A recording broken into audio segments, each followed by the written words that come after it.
주의하고 깨어있자, 주의하고 깨어있자, 이런 제목으로 말씀의 은혜를 나누고자 합니다. 일상의 삶을 살면서 정말 이해가 되지 않는 일들이 많이 있습니다. 그러나 가만히 돌이켜보면 이것이 인생의 연약함이라는 생각도 하게 됩니다. 낚시를 예로 든다면 물고기가 낚시꾼이 던진 낚싯바늘에 미끼를 문다는 것은 이해가 되지 않습니다. 왜냐하면 바다나 강에는 물고기가 먹을 것을 하나님이 풍부하게 준비해 놓으셨기 때문입니다. 그럼에도 물고기는 낚시꾼이 던진 미끼에 미혹이 되어서 낚싯바늘에 달린 가짜 미끼를 물고 결국에는 잡힙니다. 이런 일들이 우리 삶에도 그대로 재현되고 있습니다. 누군가에게 사기를 당하는 경우도 그렇습니다. 사기를 당하는 사람이 어리석어서 그런 것이 아닙니다. 어느 누가 자신이 사기당할 것을 알면서 돈을 빌려주거나 망하는 회사에 투자하겠습니까? 온갖 가먼이설에 속아서 돈을 잃게 되는 것이죠. 그러나 돈을 잃어버리는 것은 그래도 괜찮은 편에 속하는 것입니다. 우리의 영혼이 이단에 빠지게 되면 우리는 생명의 길을 잃어버리게 됩니다. 우리 성도들 가운데도 자녀들이 이단에 빠져가지고 아무리 얘기하는데도 돌이키질 않는 거예요. 거기 진리가 있다는 거예요. 그러니 어떡합니까? 그 영혼이 지옥을 향해서 가고 있는데. 그러므로 이제 우리는 정신을 차리고 근신하여 깨어 있어야 될 줄로 믿습니다. 영적인 분별력을 갖고 살아야 됩니다. 첫째, 영적으로 깨어 있어서 사람의 미혹을 받지 않도록 주의해야 합니다. 캄캄한 밤에 길을 갈 때 제일 무서운 대상이 사람이라고 합니다. 사람임에도 불구하고 그가 어떤 생각을 하고 있는지 모르기 때문입니다. 예수님은 오늘 마가복음 13장 3절로 13절에서 재난의 징조에 대해서 말씀하시면서 아주 중요한 말씀을 하십니다. 그런데 이런 말씀을 하시는 배경에는 1절에서 제자 중 하나가 예루살렘 성전을 자랑하면서 시작되는 것을 보게 됩니다. 우리 1절 말씀 같이 읽습니다. 예수께서 성전에서 나가실 때에 제자 중 하나가 이르되 선생님이여 보소서 이 돌들이 어떠하며 이 건물들이 어떠하니까. 아멘. 지금 제자 중 한 사람이 예루살렘 성전의 화려함을 보고 감탄하면서 이야기하고 있습니다. 당시 제자들이 보았던 성전은 헤롯 왕이 건축한 것으로 유대인들의 환심을 사기 위해서 엄청 화려하게 지었다고 해요. 그러니 제자가 자랑스럽게 이야기할 만하죠. 유대인들의 환심을 사기 위해서 아주 멋진 성전을 지었던 거예요. 헤롯이 하나님을 경외하는 믿음으로 지은 건물은 아니었던 겁니다. 그런데 제자 이야기가 끝나기에 무섭게 예수님은 우리가 상상할 수 없는 무서운 말씀을 하시는데 귀담아 들어야 됩니다. 읽어볼까요? 예수께서 이르시되 내가 이 큰 건물을 보느냐 돌 하나도 돌 위에 남지 않고 다 무너뜨려지리라 하시니라. 아멘. 정말 충격적이지 않습니까? 아무리 헤롯이 지었다 하더라도 하나님의 성전인데 이렇게 철저하게 파괴될 것을 예언하시다니 예수님이 너무하시는 것은 아닐까요? 성전의 돌 위에 돌 하나도 남지 않고 완전히 무너질 것이라는 말씀이 두렵습니다. 예수님은 이 말씀을 하신 후에 제자들이 감람산에서 성전을 마주대하여 앉으셨을 때 베드로와 야고보와 요한과 안드레가 조용히 묻습니다. 우리 말씀 읽어볼까요? 4절입니다. 우리에게 이르소서 어느 때 이런 일이 있겠사오며 이 모든 일이 이루어지려 할 때 무슨 징조가 있사오리까? 지금 뭘 묻고 있죠? 무슨 징조가 있겠느냐라는 것을 묻고 있습니다. 제자들의 질문에 예수님은 5절에서 대답하십니다. 같이 읽습니다. 예수께서 이르시되 너희가 사람의 미혹을 받지 않도록 주의하라. 아멘. 거기다 밑줄 그으시죠. 너희가 사람의 미혹을 받지 않도록 주의하라. 지금 예수님은요 제자들의 질문에 동문서답을 하시는 것 같습니다. 제자들은 지금 예루살렘 성전이 어느 때 무너지겠으며 무슨 징조가 있겠느냐라고 물었는데 예수님은 뭐라고 대답하시죠? 사람의 뭐를 받지 않도록 주의하라. 미혹을 받지 않도록 주의하라. 미혹을. 그렇다면 예수님이 말씀하시는 미혹이란 무엇일까요? 6절을 보시면 예수님이 말씀하시는 사람의 미혹이 무엇인지 기록되어 있는데 정말 두렵고 떨리는 말씀입니다. 6절 말씀입니다. 많은 사람이 내 이름으로 와서 이르되 내가 그러하여 많은 사람을 미혹하리라. 아멘. 거기다 밑줄으세요. 많은 사람이 내 이름으로 와서. 지금 예수님이 말씀하신 내용을 주목해서 보시면 예수님은 단순히 외형적인 모습의 예루살렘 성전만을 말씀하고 있는 것이 아님을 보게 됩니다. 예수님은 하나님의 성전인 저와 여러분 자신을 향하여 말씀하고 있는 것입니다. 즉 하나님의 성전인 저와 여러분이 사람들의 미혹에 넘어가지 않도록 주의하라는 거예요. 많은 사람이 예수님의 이름으로 와서 내가 그리스도라고 하면서 많은 사람을 속일 것입니다. 그리고 이런 일이 실제로 우리 삶에 그대로 일어나고 있습니다. 우리 주변에서 온갖 이단들이 자신이 하나님이라고 주장합니다. 얼마나 어처구니가 없습니까? 제가 이번에 첫 목회를 했던 수원 그 세류동 다녀왔다 그랬잖아요. 그 앞에 분명히 복음교회가 있었거든요. 언덕배 교회. 근데 하나님의 교회가요 얼마나 크게 오다 지어놨는지, 수원시 기독교원 앞에서는 도대체 뭘 했는지 모르겠습니다. 그 코너에다가 말이죠 엄청 크게 지어놨어요. 여러분 하나님의 교회는 하나님이 없는 거 아십니까? 안상홍이가 아버지 하나님이고 그 안상홍하고 이상한 관계에 있는 장길자가 어머니 하나님이에요. 지금 하나님의 교회는요 어머니 하나님이 살아계십니다. 성경 어디에 어머니 하나님이 계십니까? 놀라운 사실은요 젊은 여성분들이 거기에 많이 빠져 있다는 거예요. 여기 우리 논산에도 하나님의 교회 있는 거 아시죠? 분명히 교회 건물인데 십자가가 없죠? 그 하나님의 교회입니다. 기성교회의 부도난 교회를 사가지고 십자가 잘라버려요. 왜? 십자가가 우상이라고 그 사람들은 얘기합니다. 여러분 오늘 우리 삶에 이런 일이 너무 많이 일어났다는 거죠. 그리스도라고 엉터리 주장을 합니다. 그런데 정말 놀라운 사실은 이런 이단 교주들의 거짓말에 속아서 넘어가는 이들이 적지 않다는 거죠. 그러므로 예수님은 단순히 예루살렘 성전이 돌 하나도 돌 위에 남지 않고 다 무너뜨려지리라고 하신 것이 아닙니다. 하나님의 성전인 저와 여러분 자신이 미혹을 받아서 이단의 밥이 된다는 거예요. 여러분 이단은 100% 지옥 갑니다. 여러분 오늘 우리가 예수님만 믿어야 될 줄로 믿습니다. 신천지 이만희 같은 경우도 마찬가지예요. 정치에 개입해가지고 자기들의 주장을 펼치려고 하다가 지금 감옥 가 있잖아요. 보혜사가 지금 감옥에 가 계십니다. JMS 정명석이도 지금 수많은 여성을 성폭행하고 지금 감옥에 가 있는 거 아시죠? 여러분 우리가 상식적으로 생각할 때 아유 목사님 그런 이단에 누가 빠져요? 멀쩡하게 생긴 사람들, 서울대 뭐 연대 고대 똑똑하다는 사람, 이화여대 뭐 숙명여대 똑똑하다는 그런 학생들이 거기 다 빠진단 말이에요. 정신 차려야 될 줄로 믿습니다. 우리가 신앙생활을 바르게 한다는 것은 쉬운 것이 아니에요. 12절로 13절을 보시면요 우리는 정말 놀라운 장면을 보게 됩니다. 말씀같이 읽습니다. 형제가 형제를, 아버지가 자식을 죽는 데 내주며 자식들이 부모를 대적하여 죽게 하리라. 또 너희가 내 이름으로 말미암아 모든 사람에게 미움을 받을 것이나 끝까지 견디는 자에겐 구원을 받으리라. 아멘. 가다음 찍으세요. 끝까지 견디는 자는 구원을 받으리라. 오늘 우리는 이런 모습을 두 눈으로 보면서 살고 있습니다. 우리가 예수 그리스도의 이름으로 말미암아 모든 사람에게 미움을 받게 될 것입니다. 여러분 어디 나가서 예수님 믿는다고 하면 사람들이 그렇습니까? 예수님을 믿으시는군요. 이렇습니까? 오히려 조롱하고 비아냥거리고 그런 일들이 얼마나 많습니까? 그러나 끝까지 견디는 자는 뭘 받는다? 구원을 받는다는 거예요. 견디는 겁니다. 너희가 세상에서 환난을 당하나 담대하라 내가 세상을 이겼다고 주님이 말씀하셨습니다. 그러므로 스스로 조심해야 합니다. 왜냐하면 사람들이 법정에 넘겨줄 것입니다. 매를 맞을 것입니다.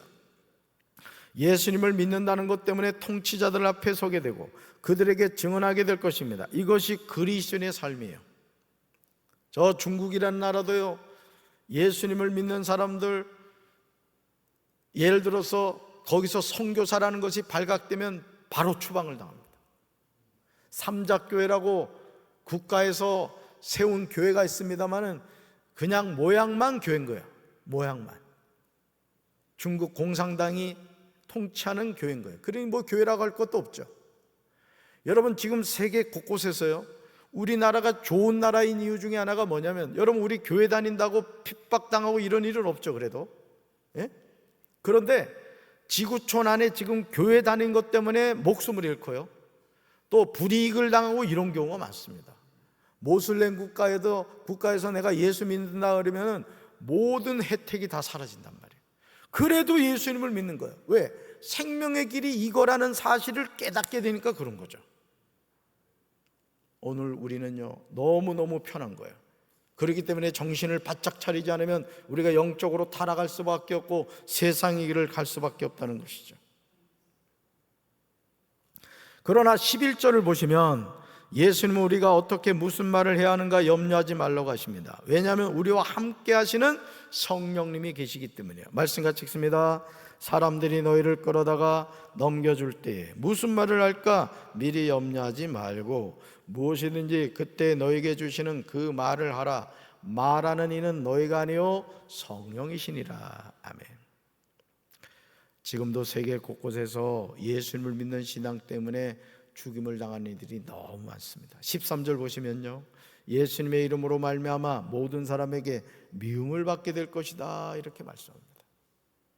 그러나 끝까지 견디는 자는 뭘 받게 된다? 구원을 받게 된다. 그러니까 여러분, 인내로서 구원을 얻게 되는 거예요. 우리가 끝까지 주님만을 바라보고 주님과 동행하는 삶을 살아야 되는 겁니다. 성령으로 시작했다가 육으로 마치는 경우가 많아요. 목회도 그렇더라고요. 저도 목회를 31년째 지금 하고 있습니다만은 주변에 선배 목사님들 이렇게 보면서 제가 경각심을 느낄 때가 많아요. 예. 여러분도 마찬가지요. 모태신앙으로 자라나신 분이 있으면 감사하십시오. 부모님으로부터 신앙을 이어받았다는 건 축복이에요. 그게 또 자녀에게 이어졌다? 더 큰 축복이죠. 손자까지 이어졌다? 이건 뭐 매일매일 감사해야 될 일이에요. 그러나 여러분 스스로가 자신의 믿음을 지키셔야 되는 거예요. 누가 내 믿음을 대신 지켜주지 못한다. 할렐루야. 그러므로 바울은 고린도전서 16장 13절에서 다음과 같이 권면합니다. 읽어볼까요? 깨어 있으십시오. 믿음에 굳게 서 있으십시오. 용감하십시오. 힘을 내십시오. 한 번 더요. 깨어 있으십시오. 믿음에 굳게 서 있으십시오. 용감하십시오. 힘을 내십시오. 할렐루야. 둘째로 그때 택하신 자들을 땅 끝으로부터 하늘 끝까지 사방에서 모십니다. 성경에는 4권의 복음서가 있죠. 뭐가 있죠? 마태, 마가, 누가, 요한복음이 있어요. 그런데 어떤 분들은 한 권의 복음서가 더 있어요. 5권이 있는 분이 있어요. 일명 네가복음입니다. 네가복음. 이 네가복음의 힘이 얼마나 강력한지 다른 네 복음서는 전혀 힘을 쓰지 못해요. 삶의 막다른 골목에 다다랐을 때 과연 예수님의 말씀이 기록된 복음서에 철저하게 순종하십니까? 아니면 자신의 경험과 생각에 바탕을 둔 네가복음에 순종하십니까? 오늘 마가복음 13장 14절부터 23절을 보시면 예수님은 가장 큰 환난에 관하여 말씀하고 계세요. 그런데 동일한 내용이 마태복음 24장 15절부터 28절, 누가복음 21장 20절부터 24절에 나오는 것을 보게 됩니다. 즉 예수님이 말씀하신 것이 확실하다는 사실을 증거하고 있습니다. 이런 환난의 날에 저와 여러분이 주의해야 하는 것이 무엇일까요? 마가복음 13장 21절로 22절을 보시면 예수님은 우리에게 아주 중요한 사실에 관해서 말씀하고 있어요. 말씀 같이 읽습니다. 그때 어떤 사람이 너에게 말하되 보라 그리스도가 여기 있다, 보라 저기 있다 해도 믿지 말라. 거짓 그리스도들과 거짓 선지자들이 일어나서 이적과 기사를 행하여 할 수만 있으면 택하신 자들을 미혹하려 하리라. 아멘. 밑줄으세요. 거짓 그리스도와 거짓 선지자들이 일어나서, 예수님은 우리에게 거짓 그리스도, 거짓 선지자들의 미혹을 경계하라고 말씀하시는 거예요. 그런데 이들이 얼마나 집요한지 이적과 기사를 행한다는 거예요. 그리고 할 수만 있으면 택하신 자들을 미혹한다고 하십니다. 여러분, 저를 보세요. 예를 들어서요, 제가 거짓 그리스도고 거짓 선지자라고 칩시다. 예를 든 거예요. 우리 목사님 거짓 선지자일까? 이런 또 이상하게 좀 하면 안 돼요. 예를 드는 겁니다. 자, 제가 이 종을요 확 던졌어요. 그런데 이 종이 축구공으로 바뀐 거예요.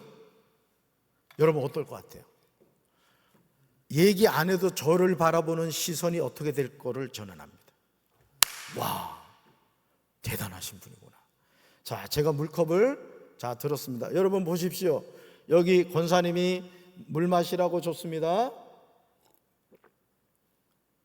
그런데 이 물이 포도주로 바뀝니다. 보세요. 포도주로 바뀝니다. 바뀐 거 보이세요? 영안이 열린 분은 지금 보일 거예요. 만약에 이렇게 한다면, 그러면서 그러는 거예요. 주님이 저를 보내셨습니다. 믿겠어요? 안 믿겠어요? 100% 믿습니다. 그러니까 여러분, 우리는 이런 생각을 하죠. 누가 이만희를 따라가고, 누가 장길자를 따라가고, 누가 안상홍을 따라가고, 정명석을 따라갈 건가? 여러분, 그 JMS 정명석에 대해서 그 텔레비전에 나오는 그 교수님이 있어요. 김아무개 교수님. 그분이 한 얘기가 있어요. 정명석이가 그러더라는 거야. 이번에 노태우가 대통령 된다. 정말 되더래요. 투표하기도 전인데 오늘 눈이 온다. 하늘이 눈 올 날씨가 아니었대요. 눈이 오더래요. 그러니 그 정명석이를 안 믿을 수가 없다라는 게 자기 고백이에요. 자기 고백. 근데 정명석이 그리스예요? 사입이에요? 사입이라니까요. 그러니까 오늘 우리 신앙은 이적과 표적이 되면 안 된다는 거예요. 하나님의 말씀이 되어야 되는 겁니다. 하나님의 말씀이. 아멘이십니까? 그러므로 이제 우리는 예수님의 말씀을 귀담아 들어야 돼요. 여러분 33절 밑줄 그으세요. 33절 주의하라 깨어있으라. 35절로 가봐요. 그러므로 깨어있으라. 자, 37절로 가봐요. 뭐라고 나와요? 깨어있으라. 이렇게. 아무리 신령하고 능력이 뛰어난 목회자나 은사를 받은 사람이라고 하더라도 예수님이 언제 온다고 이야기하는 사람은 100% 거짓말쟁입니다. 여러분이 평생 기억하셔야 될 것은, 혹여나 제가 어제 기도했는데 주님이 몇 년 몇 월 며칠 온다 이렇게 혹시 얘기하면 저는 맛이 간 겁니다. 전 타락한 겁니다. 성경의 말씀에 배치되는 얘기를 하기 때문에 그런 거예요. 아멘이십니까? 절대 거기에 미혹되면 안 된다는 거예요. 왜냐하면 예수님이 32절에서 이렇게 말씀하셨어요. 읽어볼까요? 그러나 그날과 그때는 아무도 모르나니 하늘에 있는 천사들도 아들도 모르고 아버지만 아시느니라. 여러분, 우리는 상황을 믿어요? 말씀을 믿어요? 말씀을 믿어야 되는 거예요. 이걸 던졌는데 축구공으로 바뀐다고 아멘 할렐루야 할 일이 아니라는 거예요. 어떤 이상한 현상이 나타난다고 그걸 따라가면 안 된다는 거예요. 우리는 뭘 믿어야 된다? 말씀을 믿어야 된다는 거예요. 사랑하는 성도 여러분, 이 세상의 마지막이 곧 옵니다. 그때 예수님은 약속하신 대로 구름을 타고 큰 권능과 영광으로 오십니다.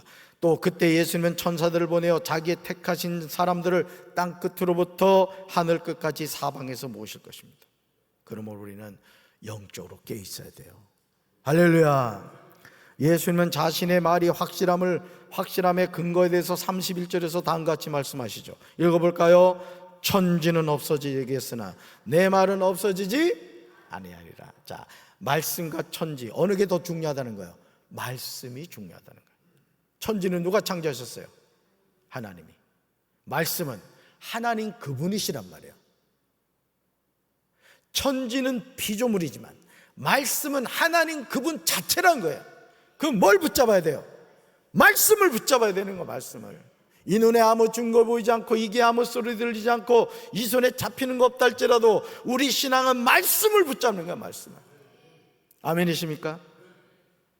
하늘과 땅의 모든 것은 다 없어져요. 그러나 주님의 말씀은 없어지지 않습니다.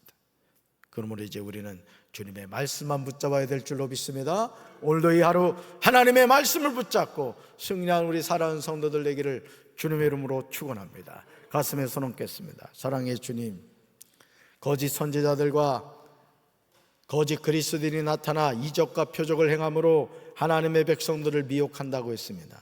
오늘 우리가 정신을 바짝 차리고 영적으로 깨어있어 환상이나 외적으로 나타나는 것을 바라보는 것이 아니라 말씀을 붙잡고 살아가게 하여 주옵소서. 항상 영적으로 분별하여 생명의 길을 걸어가게 하옵소서. 예수님 이름으로 간절히 기도합니다. 아멘.